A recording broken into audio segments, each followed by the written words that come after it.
코센코아 안녕하세요. 어제 자정 비트코인이 바이낸스 기준 신고가를 갱신했습니다. 67,000달러를 찍고 내려왔고요. 업비트는 김프가 충족되지 못하여 신고점을 갱신하지는 못했으나 8175원까지 올라갔다 왔네요. 신고점까지 20만원 정도 남았었고요. 어제부로 비트코인 손실 계좌 0개, 비트코인을 산 사람은 어느 누구도 물리지 않았다라는 뉴스가 떴습니다. 현재는 눌림을 주며 도미넌스가 살짝 빠지고 나머지 알트들이 키높이를 해주고 있는 상황입니다. 비트코인 선물 ETF가 출시되면서 화요일 기록을 갱신하며 총 거래량 대략 1조 1,800억 원에 육박했다고 합니다. 여기서 우리가 생각해야 할 점은 매번 말씀드리지만 우리가 원하는 것은 선물 ETF가 아니라 현물 ETF라는 점.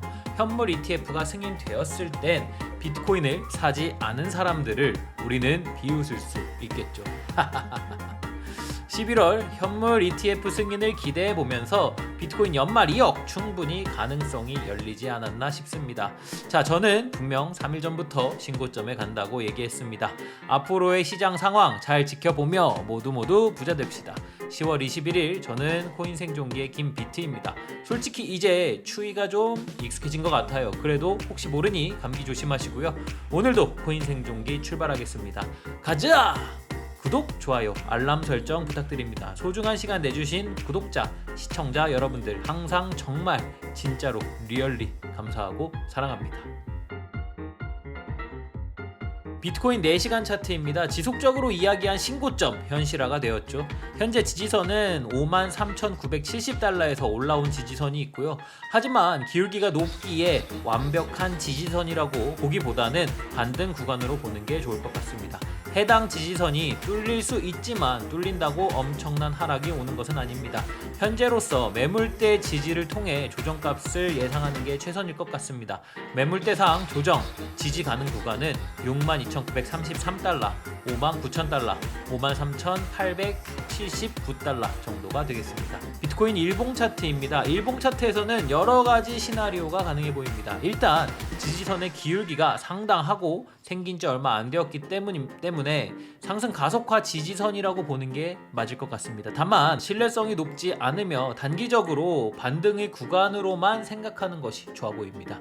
현재 이야기할 수 있는 시나리오를 정리를 해볼게요. 상승 가속화 단계에 도달했기 때문에 검정색 캔들과 같은 느낌으로 7만 달러까지 빠르게 돌파할 것인지 지켜봐야 할 것 같습니다.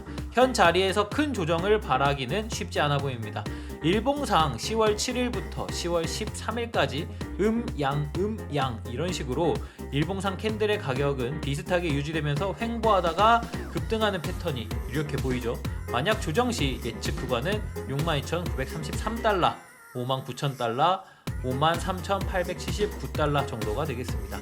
어제 영상에서 이야기한 일봉 RSI를 보아도 어제 확실히 80을 찍었습니다. 따라서 횡보 후 상승을 하는 상승 과속화 추세에 대한 시나리오를 가장 크게 열어두는 것이 좋아 보입니다. 우리는 비트코인의 개수가 한정적이라는 것을 이미 알고 있습니다. 하지만 그 개수들이 지금 현재 어디서 어떻게 움직이고 있는지는 잘 모르죠. 사진을 보시면 아시겠지만 대략 2,100만 개의 비트코인 중 사실 900만 개 정도는 분실된 것으로 추정이 되고요. 사토시나 기관, 콜드 월렛 등에 들어가 있는 것들이 800만 개 정도, 아직 채굴되지 않은 것들이 200만 개, 그리고 시장에 유통되고 있는 것들이 200만 개입니다. 사실 전체 수량을 생각했을 때 거래되는 양은 매우 적죠. 자주 보여드리지만 자산 랭킹에서 이러한 비트코인의 희소성을 생각해 본다면 충분히 최소 2위까지, 그리고 가능하다면 금을 넘어선 1위까지도 랭크될 수 있다고 생각합니다. 2위까지는 현재 시총의 2배 정도, 그리고 1위인 금까지는 대략 10배 정도의 시가총액의 차이가 납니다. 하지만 09년 탄생인 비트코인의 상승세를 생각했을 땐 미래란 어떻게 될지 장담할 수가 없겠죠. 각 국가별 비트코인의 개수입니다. 솔직히 비트코인 크리프토 시장의 출발은 탈중앙화가 아니었나 싶습니다.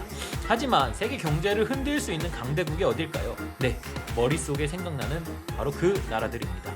각 국가별 비트코인 보유 개수를 보시면 알 수 있듯 중국 19만 5천 개, 미국 7만 개, 그리고 어쩌면 사토시의 모국일 수도 있어 보이는 불가리아가 21만 개를 보유하고 있습니다. 이미 선진국들은 많은 량을 보유하고 있죠. 여기서 의문이 하나 듭니다. 미국은 왜 개수가 적지? 그리고 중국은 규제를 한다면서 생각보다 많이 갖고 있죠. 중국은 원래 그런 놈들이라 언제 다시 규제를 풀지 모르는 그런 나라라고 생각하시면 되고요. 사실 무서운 건 미국입니다. 최근 ETF 승인으로 인하여 비트코인의 가격이 오른 거 보셨잖아요. 게다가 현물 ETF도 당장 11월은 아니더라도 충분히 가능해 보이는 것은 채굴풀을 보면 알 수 있습니다. 기존 채굴풀에서 미국은 아예 보이지 않았습니다. 엄청 적었죠. 하지만 최근 채굴풀을 보면 3개월 만에 거의 4위까지 올라온 상황입니다. 이것이 무엇을 의미할까요? 미국이 본인들이 충분히 갖고 있는 메리트를 발로 뻥 차버릴까요? 이 이후의 이야기는 여러분들의 해석에 맡기겠습니다.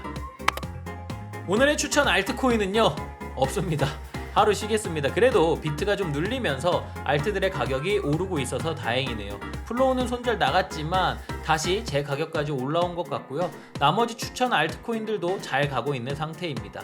하지만 이전 영상부터 계속 말씀드리고 있는 비트코인의 강세장이 충분히 다가올 수 있음을 인지하시고 비트코인의 신고점 상태에서 등락폭이 클 것으로 예상되며 그로 인하여 알트코인들의 등락도 더욱 심해질 수 있으니 알트코인 투자자 여러분들은 조금 조심스럽게 접근할 필요가 있어 보입니다. 사실 저희 커뮤니티에도 많은 글을 올리고 있습니다. 제가 A형이긴 한데요. 커뮤니티에도 댓글 많이 달아주셨으면 좋겠습니다. 비트코인의 신고점 달성 그리고 눌림을 주고 있는 상황에서 앞으로의 움직임이 어떻게 될지 기대가 됩니다. 모두 부자 되자고요. 자, 오늘은 여기까지. 진심을 다해 모든 구독자 여러분들이 페라리를 타고 할당댐에 모여 국수 한 그릇 하는 그날까지 코인 생존기는 계속됩니다. 쭉.